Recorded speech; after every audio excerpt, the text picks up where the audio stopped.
How to prevent accidental calls on Samsung Galaxy S26 Ultra. Let's start the video. First of all, go to App Library. Here click on Settings App.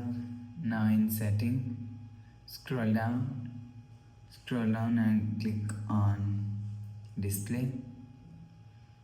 After click on Display, scroll down and you will see accidental touch protection is here. If you want to turn off accidental touch protection, turn off this button.